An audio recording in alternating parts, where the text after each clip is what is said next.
Dans le royaume magique de Parowanus, la longue guerre pour le trône touchait enfin à sa fin, et un plan était en place pour renverser le 9e prince, Heinz, cette nuit-là. Les conspirateurs, qui attendaient ce moment depuis longtemps, considéraient leur prince comme le seul digne d'être le prochain roi, qualifiant sa décision de juste. Le 2e prince a ordonné d'attaquer le palais isolé où résidait le 9e prince, soulignant la nécessité de ne laisser aucun témoin derrière et ordonnant la mort de tous, des gardes aux serviteurs. Mais avant de poursuivre le plan, l'un de ses disciples hésita un instant, comme s'il voulait dire quelque chose, ce qui mit le prince en colère qui exigea qu'il dise immédiatement ce qu'il avait en tête. Avant que le disciple ne puisse terminer sa phrase, quelqu'un est arrivé par derrière et lui a brisé le cou. Une mystérieuse silhouette aux cheveux blancs et aux yeux rouges est apparue, demandant directement au prince s'il était le 2e prince. Le prince était choqué et stupéfait par l'intrus soudain, criant avec colère contre lui et exigeant de savoir qui il était. L'un des gardes du prince considérait l'intrus comme un simple rat qui s'était infiltré dans les lieux et lança rapidement une attaque féroce contre lui, mais le garde fut surpris lorsqu'il remarqua les yeux rouges de l'intrus, réalisant qu'il était l'un des Garudas sans magie, une race qu'il considérait comme inférieure et rejetée dans leur royaume sacré pour ne posséder aucune capacité magique. Alors que le garde essayait de rabaisser l'intrus en disant que les attaques surprises ne fonctionneraient pas, l'intrus lui-même le prit au dépourvu avec une agression physique violente et directe. « Qu'est-ce que tu fais ?» Le prince hurla de colère au garde, soulignant que ce qu'il avait reçu n'était qu'un point dépourvu de toute magie. L'intrus a nommé sa technique Stahlschlag, la frappe absolue, expliquant que lorsque l'os nasal est frappé à un certain angle, ces fragments percent le cerveau. Et à ce moment-là, tout le monde est égal, qu'il possède ou non de la magie, car ils ne sont tous que des humains. L'autre magicien était stupéfait par la scène et commença à lancer un puissant sort de foudre appelé Kiefenstalz, briseur de coups, ordonnant aux esprits de la foudre de se rassembler dans sa main. Mais avant qu'il ne puisse terminer son sort, l'intrus le frappa d'un coup précis qui lui disloqua les sutures de la mâchoire supérieure, lui disant qu'il ne pouvait plus prononcer d'incantation et qu'il devait reculer. Le magicien refusa avec colère de se rendre, déclarant qu'il se passerait de l'incantation, mais l'intrus fut plus rapide, le finissant d'un mouvement rapide avant qu'il ne puisse rien faire, puis lui dit qu'il avait été averti. Le 2e prince était terrifié, incapable de comprendre comment quelqu'un pouvait vaincre un épéiste de rang A et un magicien en un instant sans utiliser de magie, croyant que c'était impossible. L'intrus répondit calmement, demandant pourquoi il était surpris, et lui dit qu'il n'y avait aucune règle disant qu'il fallait de la magie pour vaincre un alcade. Dans un état de terreur, le prince accusa l'intrus d'avoir été envoyé par le prince Heinz. L'intrus répondit qu'il était bien un assassin, mais pas un subordonné de Heinz. Il le faisait pour un ami. Le 2e prince se moqua de l'idée qu'un membre de la famille royale est un ami comme lui, qualifiant cela de ridicule. Il continua ensuite à l'insulter, disant qu'il n'était qu'un simple bétail et l'un des Garudas sans magie. Dans une tentative désespérée de sauver sa vie, le prince offrit à l'assassin le double de ce qu'il était payé, voire le triple, lui demandant de fixer son prix. Mais l'assassin répondit froidement qu'il n'était pas du bétail, puis l'acheva. Par la suite, il a été officiellement annoncé que la mort du 2e prince était due à une maladie, et de grandes funérailles ont été organisées pour lui. Avec cela, la longue obscurité qui planait sur la cour royale a été levée. L'assassin apparut alors en présence du prince In, qui le remercia d'avoir éliminé son frère et lui dit que l'affaire était réglée et qu'il deviendrait le prochain roi. L'assassin le félicita et lui demanda ce que cela faisait de réaliser le rêve de sa vie, mais Heinz répondit que ce n'était que le début de leur rêve. Heinz jura alors une fois de plus que dès son accession au trône, il abolirait toutes les lois qui discriminaient les sans-magie, jurant que le peuple de son ami ne serait plus jamais appelé bétail. L'assassin exprima sa confiance totale en Heinz et sa conviction qu'il tiendrait sa promesse, et Heinz le décrivit comme son meilleur ami. Heinz demanda à son ami s'il assisterait à sa cérémonie de couronnement, mais l'assassin refusa, expliquant qu'en tant que Garuda, il serait jeté hors d'un tel endroit. Heinz rit et lui assura qu'il ne laisserait pas cela arriver car il était le roi. L'assassin le remercia de sa considération, mais suggéra de ne pas semer le trouble juste après son couronnement. L'assassin, que Heinz révéla s'appelait Van, expliqua que l'esprit des gens avait besoin de temps pour changer et qu'il pouvait attendre. Heinz comprit et suggéra, puisque le combat était terminé, qu'il retourne dans sa ville natale pendant un certain temps pour se reposer. Van accueillit l'idée avec plaisir et acquiesça avec un sourire. Heinz était heureux de constater que Van avait accepté sa suggestion. Van décida de passer du temps avec sa famille.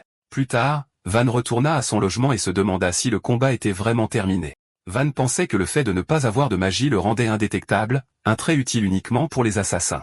Heinz lui avait précédemment dit que les ennemis auxquels il serait confronté dorénavant étaient les mages les plus puissants du royaume.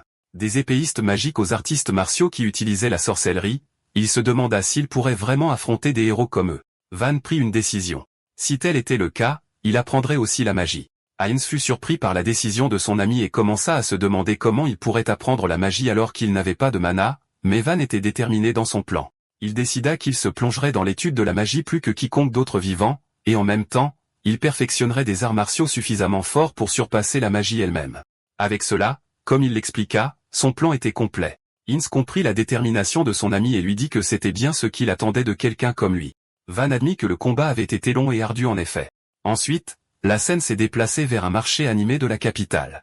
Van marchait incognito dans sa capuche parmi les gens lorsqu'un vendeur de fruits frais et rares du Sud attira son attention. Il décida d'en acheter un comme cadeau pour sa famille qu'il n'avait pas vue depuis un certain temps. Van se souvenait avec un sourire à quel point une personne qui lui était chère aimait toujours ce fruit et imaginait à quel point elle serait heureuse avec le cadeau. Il s'approcha du vendeur et demanda un fruit, et le vendeur lui dit que le prix était d'une seule pièce de cuivre. Mais l'expression du vendeur se transforma rapidement en dédain, et il ordonna à Van de s'en aller, pointant du doigt un panneau qui interdisait la vente au peuple Garuda. Malgré cela, Van tendit la main avec 2 pièces d'argent et demanda calmement mais fermement au vendeur s'il lui vendrait ou non. La scène attira l'attention des passants qui se mirent à murmurer à propos d'un Gerudo marchand si ouvertement dans la capitale. Leurs murmures se transformèrent bientôt en peur alors que l'un d'eux avertissait les autres de ne pas s'approcher de lui de peur que sa malédiction ne leur soit transférée et qu'ils ne perdent leur magie. En entendant le mot malédiction, Van passa en revue l'histoire de son peuple, les Garuda, la seule race au monde sans magie. Il se souvint comment un ancien roi avait conçu un plan pour transformer les Garuda en bétail au service des Alkèdes, les utilisateurs de magie.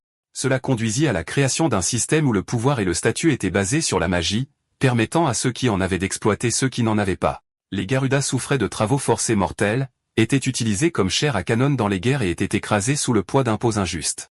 Lorsque leur mécontentement grandissait, des massacres étaient commis contre eux, puis la monarchie détournait la colère du peuple et imputait toutes les catastrophes du pays à la malédiction des Garuda. Van réalisa que tout cela n'était qu'un moyen méprisable pour la classe dirigeante de détourner l'attention de ses propres problèmes, et il se demanda tristement si un jour viendrait où les gens de son village pourraient sourire. Ses pensées furent interrompues par une petite fille qui courait devant lui, demandant à ses amis de l'attendre, mais elle tomba devant lui et se mit à pleurer.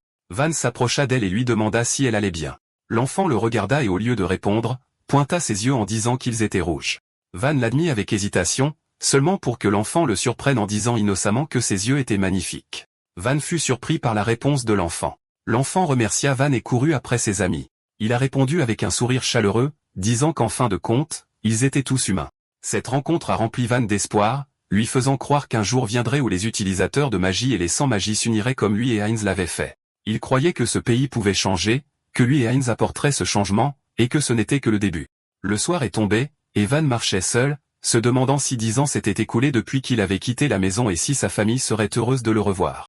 Il se souvint alors du jour de son départ, lorsque les membres de sa famille lui avaient conseillé en plaisantant de revenir avec une femme. Il se souvenait de sa mère l'encourageant à faire de son mieux et l'assurant que si les choses devenaient difficiles, il pourrait toujours rentrer à la maison. Sa jeune sœur, Rina, a promis qu'elle lui préparerait sa soupe aux champignons préférée à son retour. La scène s'est terminée par des souvenirs d'étreinte chaleureuse et leurs vœux pour son voyage en toute sécurité.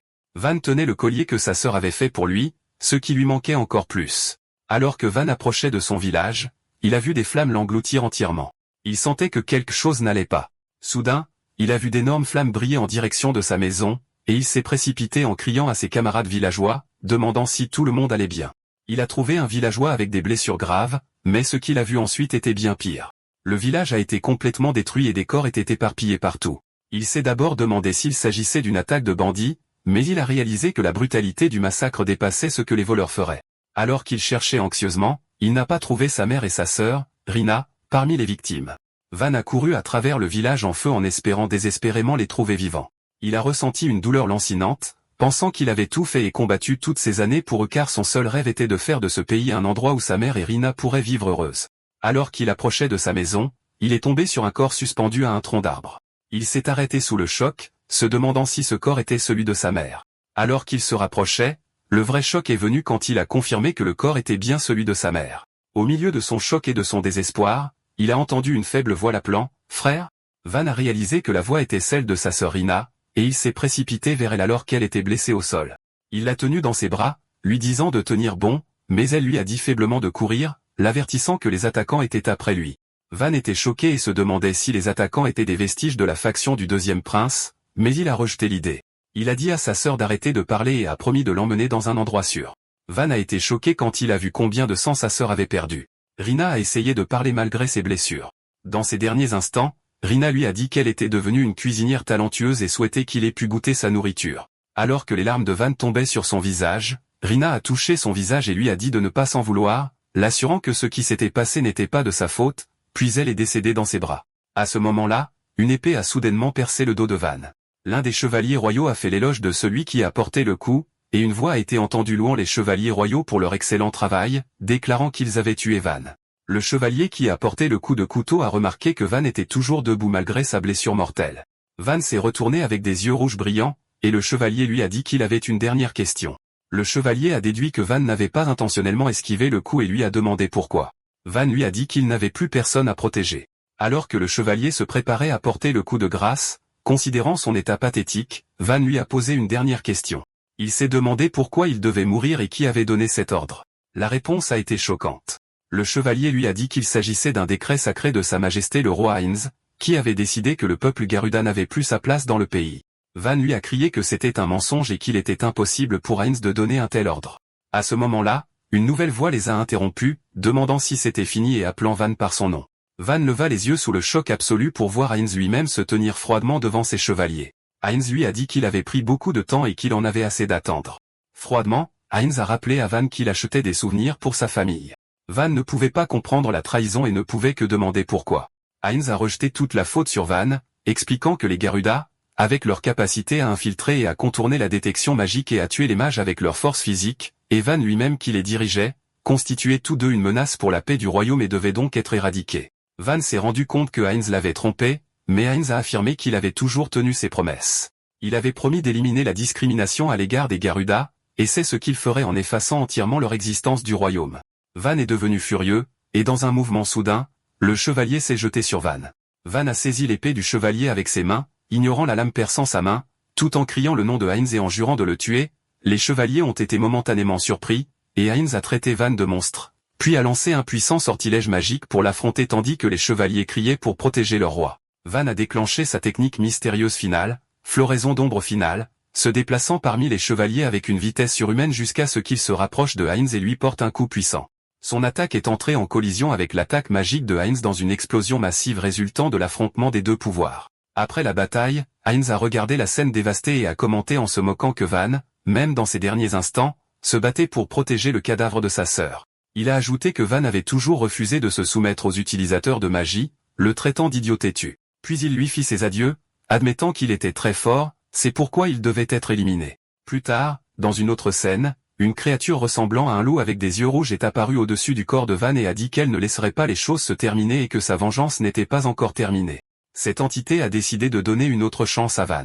La créature a promis, disant que la prochaine fois, elle rendrait cela plus amusant pour lui. Puis Van s'est soudainement réveillé, se demandant s'il était toujours en vie et où il était.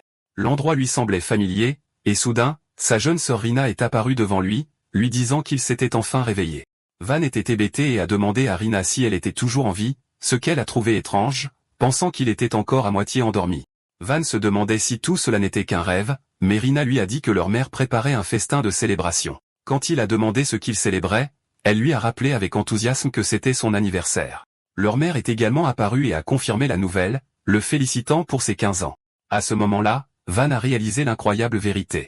Il avait voyagé dans le temps de 10 ans. Il s'est retrouvé avec sa famille par une journée ensoleillée, profitant d'un repas en plein air. Pendant un moment, il s'est demandé si tous les événements tragiques qu'il avait traversés n'étaient qu'un long rêve, mais il a vite réalisé que tout ce qu'il avait vécu était réel.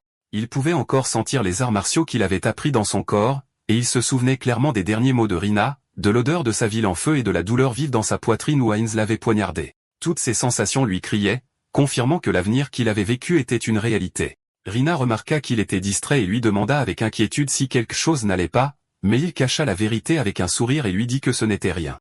La mère dit à Van, « Allons-y. Le repas est presque prêt. » Van répondit, remarquant l'arôme délicieux qui s'en dégageait.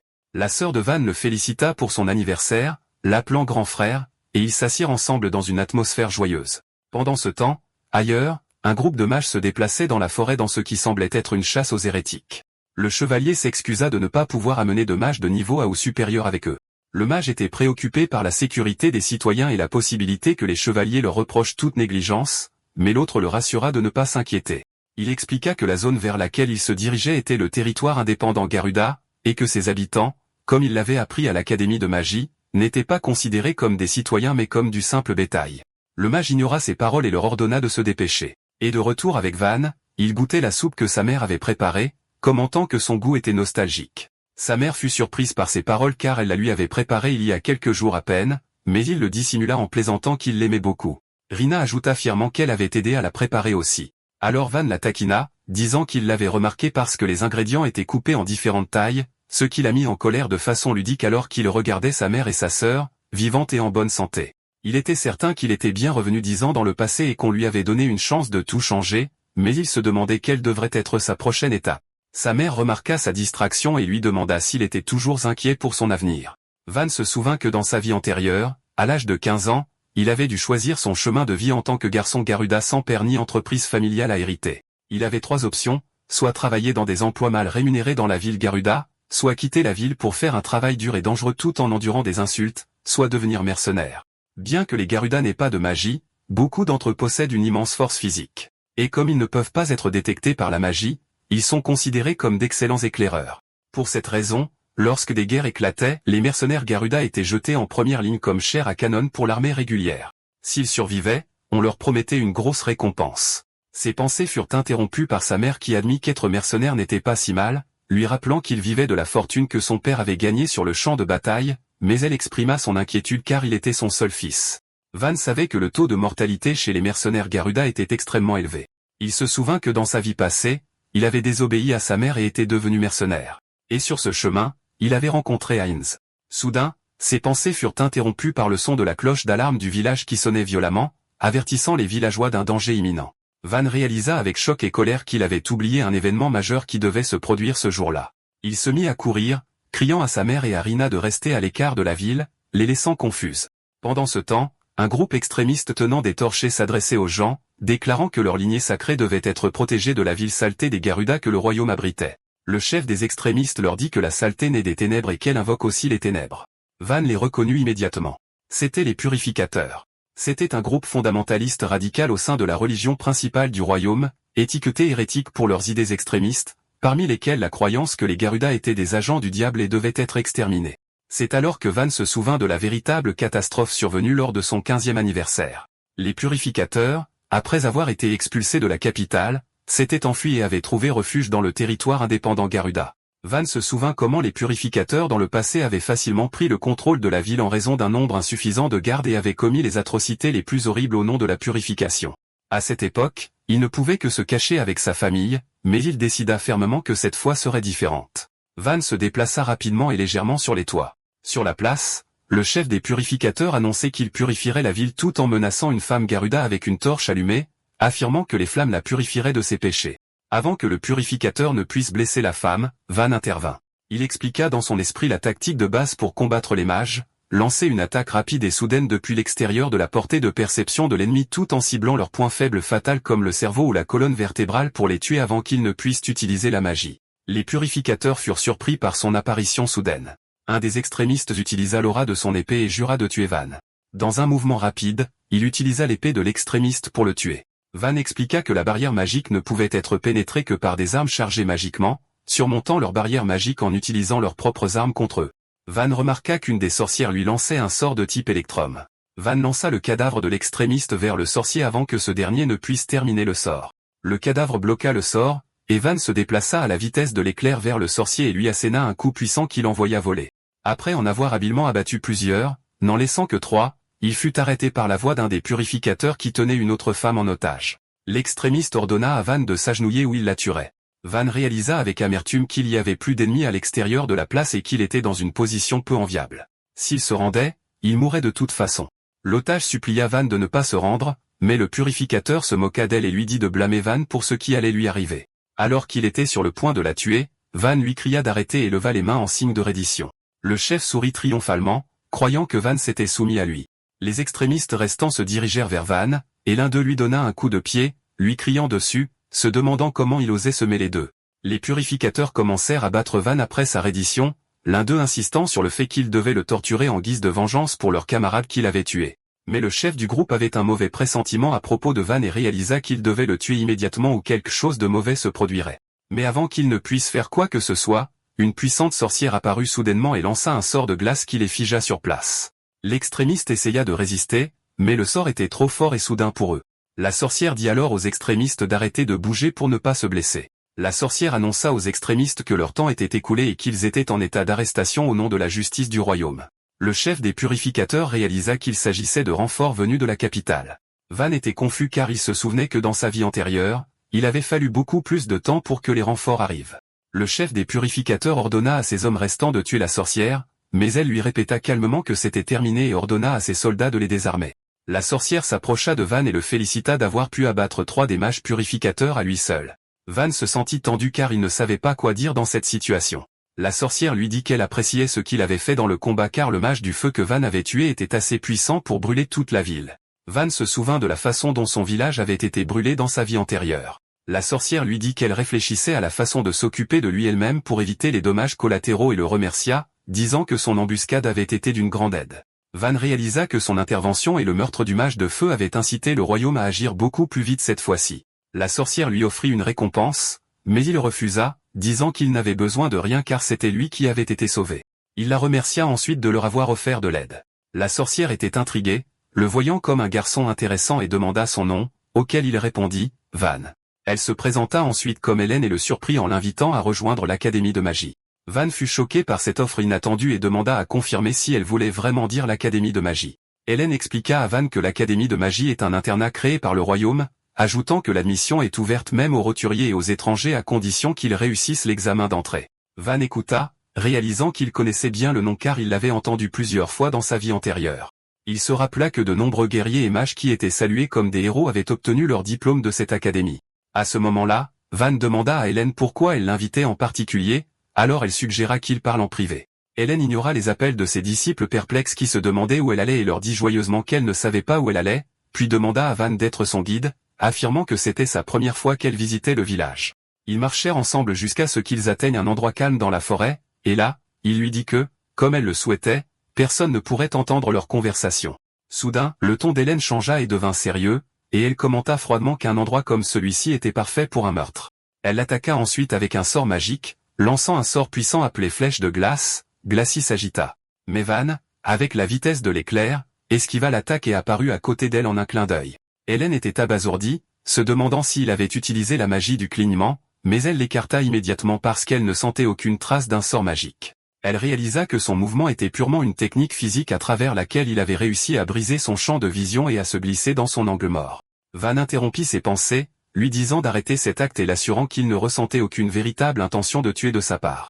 Hélène rit de surprise, commentant qu'il parlait comme un guerrier chevronné et se demanda quel genre de vie il avait vécu pour acquérir autant d'expérience à son jeune âge. Van répondit calmement, demandant si elle le testait.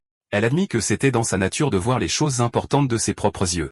Elle reconnut qu'il possédait effectivement assez de force pour affronter des mages en utilisant uniquement ses compétences physiques. Elle s'approcha ensuite de lui et lui dit qu'une idée soudaine lui était venue, qu'il pourrait être celui capable de changer le destin du peuple Garuda. Van la regarda, choqué, alors qu'elle continuait à expliquer que cela serait possible s'il rejoignait l'académie. Van comprit immédiatement ce qu'elle insinuait et lui demanda si elle voulait parler de l'investiture de chevalerie. Hélène confirma qu'elle voulait dire exactement cela et lui dit que ses compétences exceptionnelles faisaient de lui un candidat pour ce grand honneur à l'académie. Hélène continua son explication, déclarant que l'investiture de chevalerie est un système pour récompenser les étudiants de l'académie qui obtiennent des résultats exceptionnels. Indépendamment de leur origine, les candidats ont le droit d'établir une nouvelle famille noble au sein du royaume. Elle ajouta que la terre accordée est généralement liée à la ville natale du candidat. Et dans le cas de Van, cette terre serait la ville des Garuda.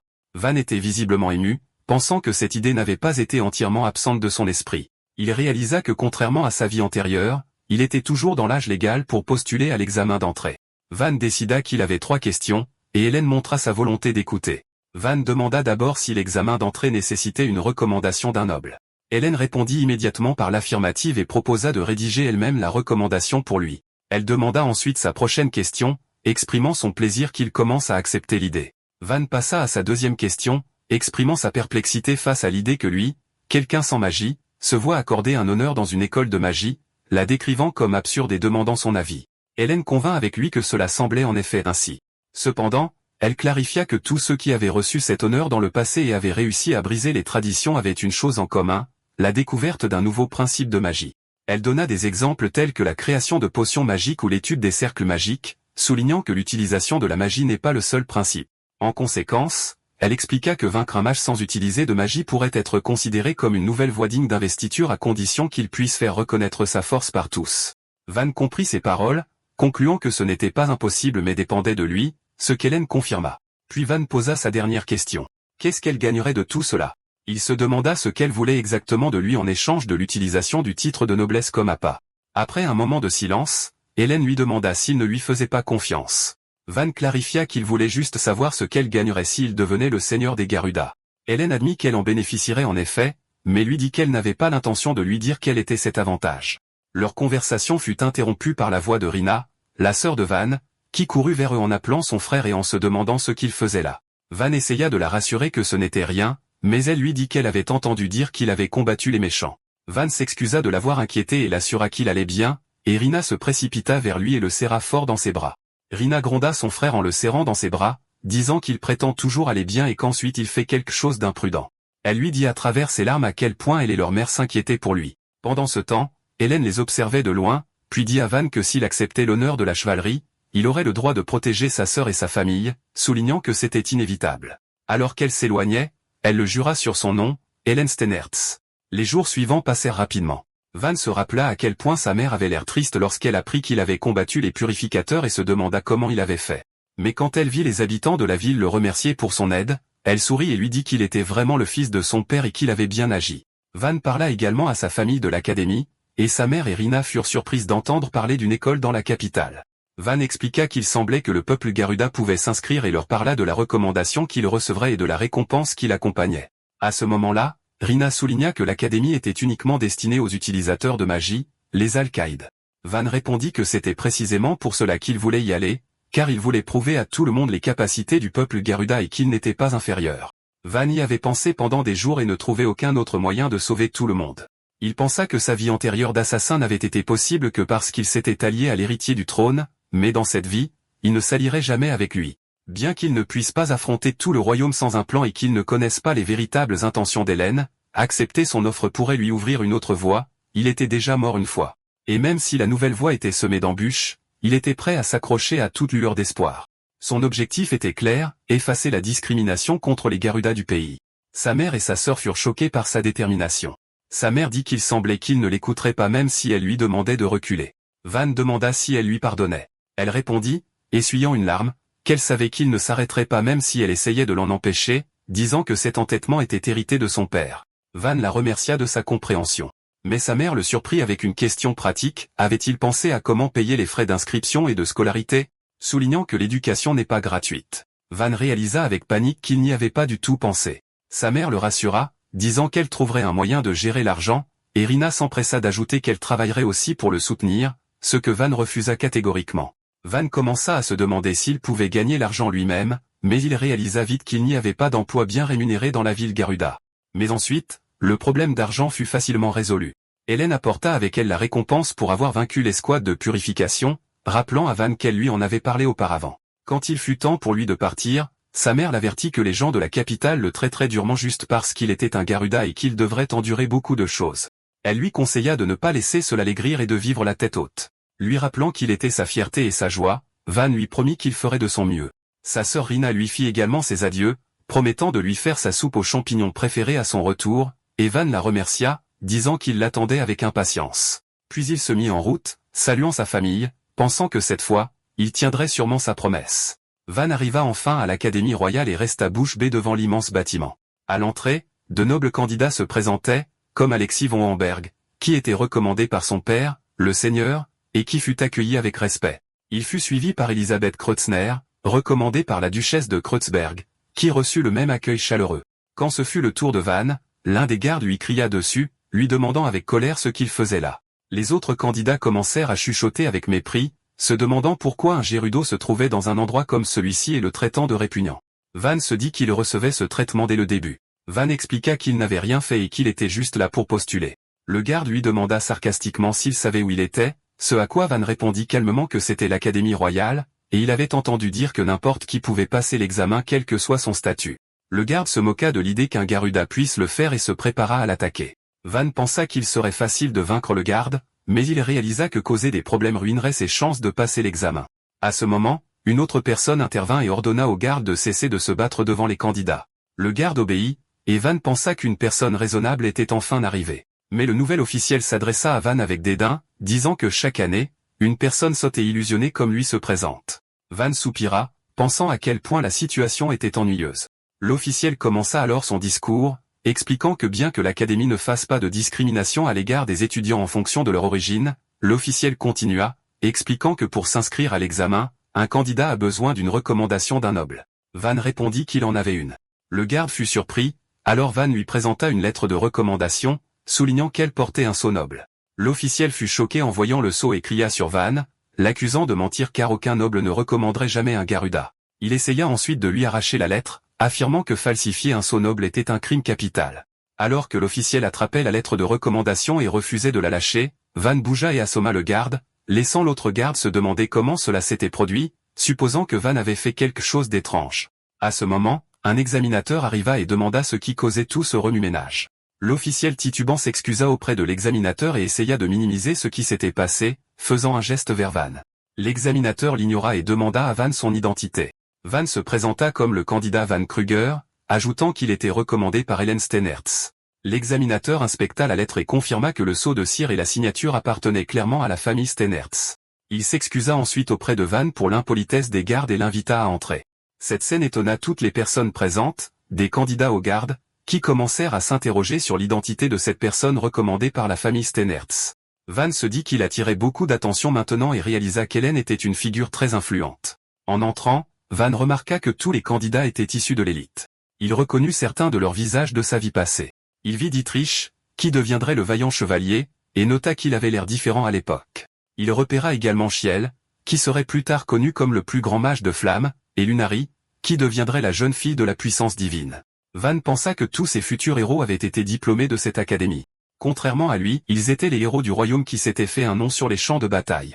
Mais il se rappela aussi que lorsque la lutte pour le trône commença, ils devinrent de simples pions entre les mains de princes corrompus, et qu'à la fin, il les avait tous tués. Mais dans cette vie, il décida qu'il rivaliserait avec eux au soleil, pas dans l'ombre. Il réalisa que ce ne serait pas facile, mais s'il réussissait, il pourrait peut-être changer tout le royaume. Ses pensées furent interrompues par quelqu'un qui criait « Et toi avec les yeux rouges ». L'orateur était un autre étudiant. Van demanda s'il lui parlait, et l'étudiant répondit oui, puis demanda avec colère comment il osait se tenir là si calmement. Van répondit calmement à l'apprenti qu'il pouvait se tenir où il voulait. L'apprenti se fâcha et l'accusa d'être impoli, lui demandant s'il savait qui il était. Van pensa que cette situation se reproduisait sans cesse et que sa vie passée était pleine de telles confrontations. Pendant un instant, il pensa que baisser la tête une seule fois pourrait faciliter les choses, mais il se souvint rapidement des paroles de sa mère de vivre la tête haute. Il se rappela aussi que quelqu'un d'autre lui avait dit la même chose dans sa vie passée. Cette personne était le prince Heinz, qui lui avait dit un jour qu'il n'atteindrait jamais l'égalité s'il baissait la tête devant les regards méprisants et lui avait demandé de se tenir avec dignité. Pendant ce temps, l'apprenti s'emporta parce que Van l'ignorait et l'attrapa par le col en lui criant au visage. Van le regarda froidement et lui dit que c'était lui qui avait commencé tout ça. Avant que l'apprenti ne puisse répondre, Van utilisa un mouvement subtil d'arts martiaux appelé Spillweg, qui repose sur l'harmonisation avec la force de l'adversaire pour manipuler ses mouvements et jeta l'apprenti au sol. C'était le même mouvement que Van avait utilisé sur le garde plus tôt. L'autre étudiant resta confus pendant que Van s'approchait de l'apprenti tombé et lui offrit sarcastiquement son aide, lui demandant s'il se sentait étourdi. L'apprenti se releva avec colère et commença à rassembler son énergie magique pour une attaque. Mais soudain, une voix les interrompit, leur ordonnant de s'arrêter. Le propriétaire de la voix était le prince Heinz. Heinz s'adressa aux personnes présentes, affirmant que les Garuda étaient des alliés du royaume et qu'ils devraient s'efforcer ensemble, et non se battre entre eux. L'apprenti s'excusa rapidement auprès du prince pour cette vilaine scène, mais Heinz lui dit de ne pas être si formel, expliquant qu'aujourd'hui, il n'était qu'un candidat comme les autres et demanda à tout le monde de le traiter normalement. Van fut choqué de voir Heinz là, et il réalisa à ce moment-là que Heinz avait également été diplômé de cette académie dans sa vie passée.